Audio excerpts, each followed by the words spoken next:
give way to the honourable gentleman. There is no doubt that the Prime Minister has in many ways achieved substantial success for the economy.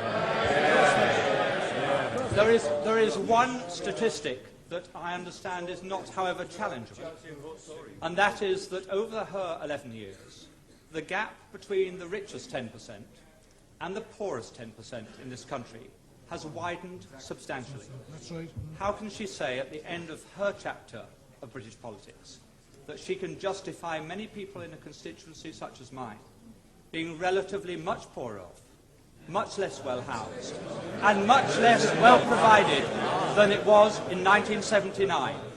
Surely she accepts that is not a record that she or any Prime Minister can be proud of.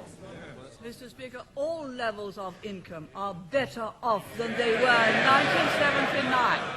But what the honourable member is saying is that he would rather the poor were poorer, provided the rich were less rich.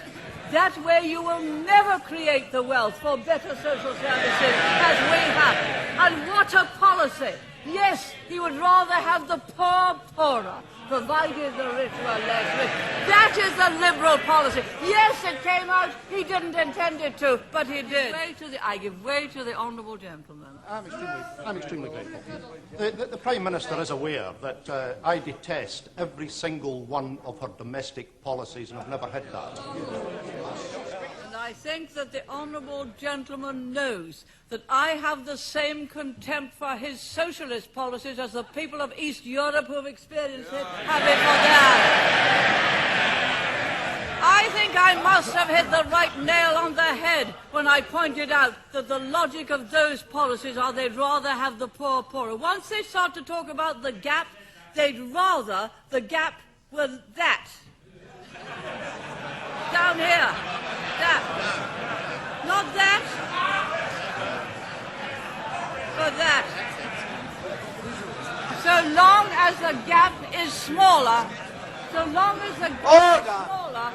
they'd rather have the poor poorer. You do not create wealth and opportunity that way. You do not create a property-owning democracy that way.